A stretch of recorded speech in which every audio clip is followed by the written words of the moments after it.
¿Qué tal, amigos? Les habla el Padre Rafael Chávez y les doy la bienvenida una vez más a este su pequeño espacio de meditaciones. Y antes de que me lo pregunten, no estoy enfermo, ni tengo gripe, ni me pasa nada en la garganta. Solo es una pequeña molestia que ya pasará. Y se lo digo porque siempre la gente pregunta: Padre, ¿qué le pasa? No me pasa nada. Estamos sanos, gracias a Dios.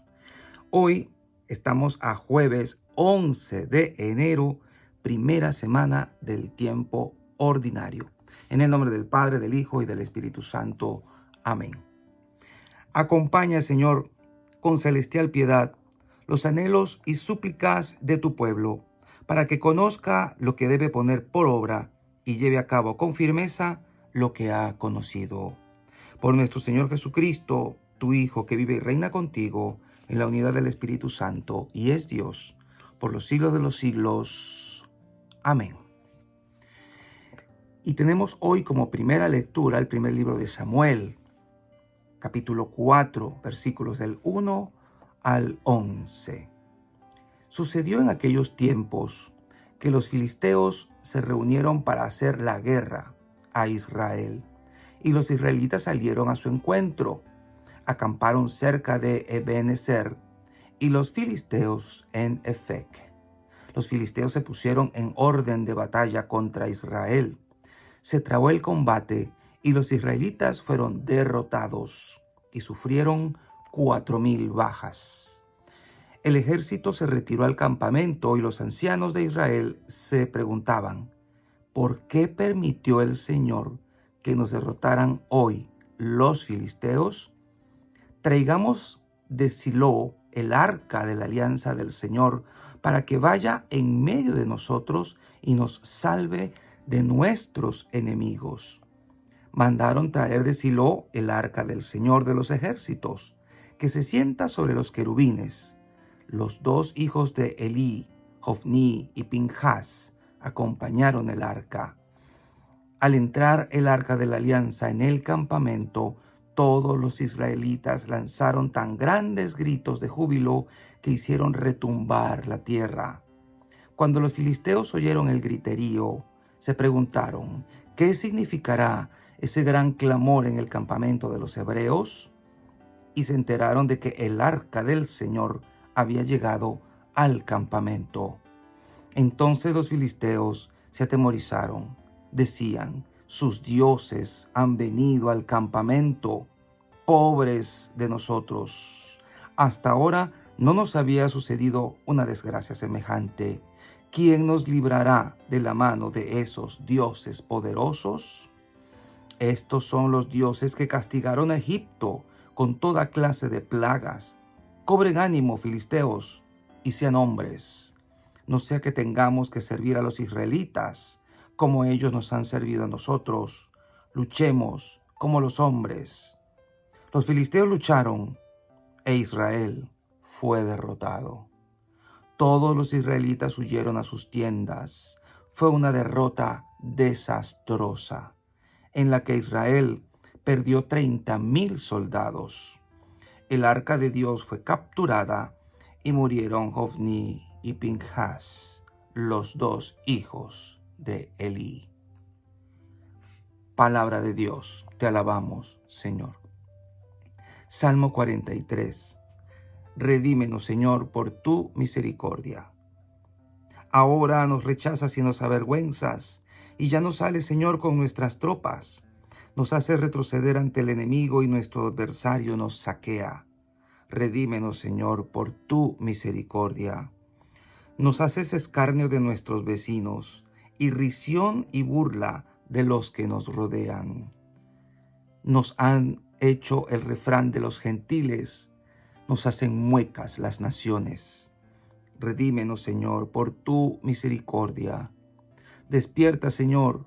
¿Por qué duermes? Levántate, no nos rechaces más. ¿Por qué nos escondes tu rostro y olvidas nuestra desgracia y opresión? Redímenos, Señor, por tu misericordia. Y el Evangelio está tomado de Marcos, capítulo 1, versículos del 40 al 45. En aquel tiempo se le acercó a Jesús un leproso para suplicarle de rodillas: si tú quieres, puedes curarme. Jesús se compadeció de él y extendiendo la mano, lo tocó y le dijo: si quiero, sana. Inmediatamente se le quitó la lepra y quedó limpio. Al despedirlo, Jesús le mandó con severidad: no se lo cuentes a nadie, pero para que conste, ve a presentarte al sacerdote y ofrece por tu purificación lo prescrito por Moisés. Pero aquel hombre comenzó a divulgar tanto el hecho que Jesús no podía ya entrar abiertamente en la ciudad, sino que se quedaba fuera, en lugares solitarios, a donde acudían a él de todas partes.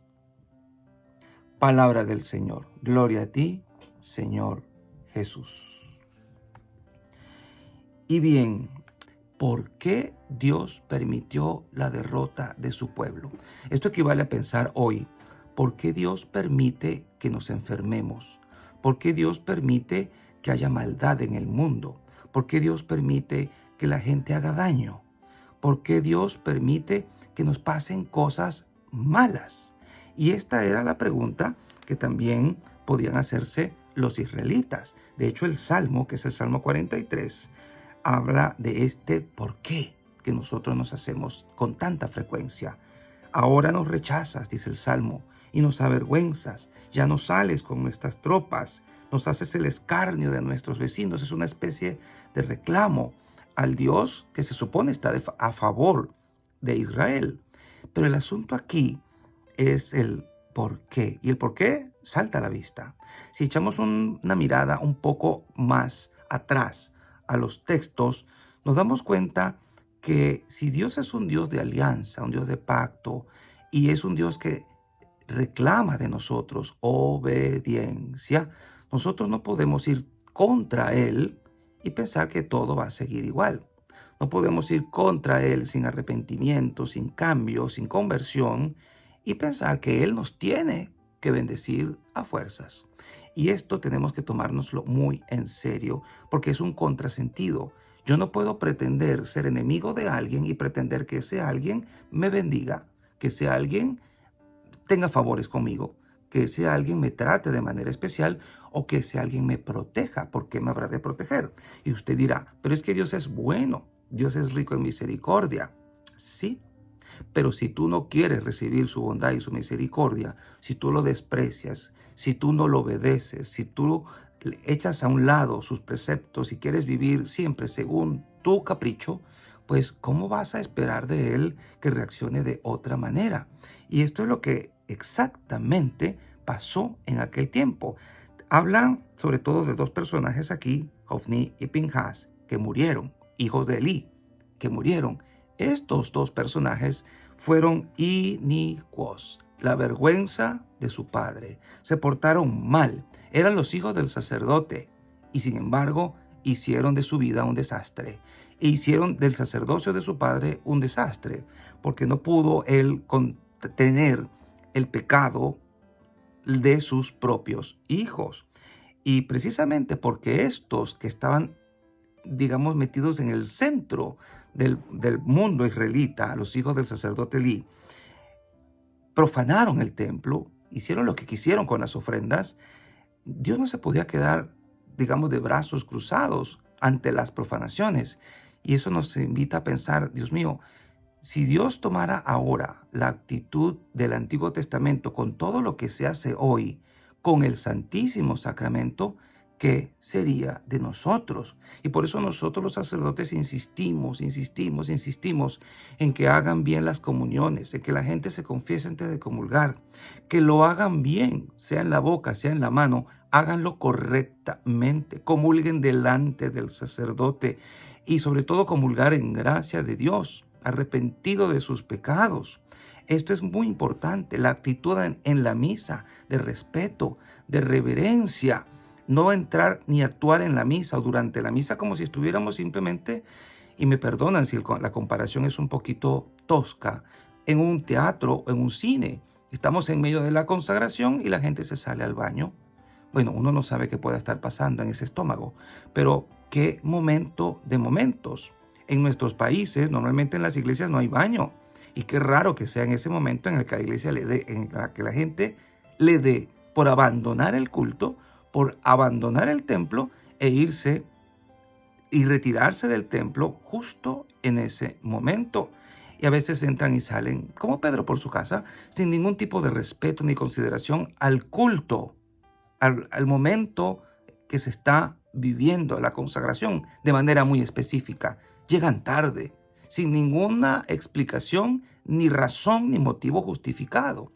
Todas esas cositas nos hacen a nosotros pensar por qué le damos a Dios y al culto un trato tan malo, un trato tan dejado, tan falto de interés. Y todavía le pides a Dios que te bendiga y que te favorezca cuando nuestro trato hacia Él, por lo menos en el culto, es tan, pero tan dejado.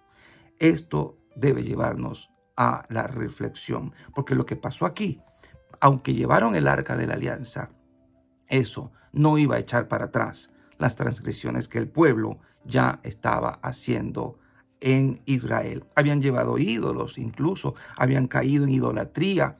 Todo eso no podía a Dios hacerse el sordo ni el ciego ante lo que estaba viendo. A veces nosotros quisiéramos como que comprar a Dios con pequeños sacrificios, con pequeñas ofrenditas para que me vaya bien. Eso es como tratar a Dios de manera indigna. Tratamos a Dios como si fuera una especie de mago o de brujito al que podemos nosotros chantajear o comprar con algún pequeño sacrificio para que me vaya bien. Recuerda con quién estás tratando. El que hizo cielo y tierra, el Dios del universo. A Él no lo podemos engañar y lo que hagamos en contra de Él va a tener consecuencias. Lejos de querer infundir en ustedes temor, lo que quiero es crear conciencia y decir claramente, Dios es un Dios de alianza y le debemos respeto, honor, devoción. Cualquier cosa que nosotros hagamos en su contra puede tener serias repercusiones en nuestra vida. Negas a Dios, pues puede pasarte algo. Y no te lo digo por miedo, sino porque simplemente cada acto humano que es objeto de responsabilidad, pues puede y debe tener consecuencias. ¿Qué pasó con los israelitas? Aunque tenían el arca de la alianza, ellos perdieron. Ellos fueron derrotados. 30,000 bajas. Es una señal para que nosotros pensemos muy bien cómo hacemos las cosas hoy. Y ahora sí brincamos al Evangelio de Marcos, donde podemos hacer una pequeña reflexión acerca del leproso que le dijo al Señor, si quieres, puedes curarme. Y claro que Dios quiere. Dios quería proteger a su pueblo, pero era el pueblo el que no se dejó, digamos, querer, el que no se dejó amar, el que no se dejó sanar. Dios siempre quiere sanarnos, pero necesitamos estar de su lado, estar buscándolo, porque este hombre buscó al Señor, se acercó a Jesús, un leproso. Queremos algo del Señor. Lo que más quiere Dios de nosotros, de ti y de mí, es que nos acerquemos a Él, que lo busquemos, que busquemos al Señor de corazón, y no solo por el bien que podamos nosotros obtener de Él, por el beneficio, sino por amor, porque Él nos amó primero, y el Señor lo curó.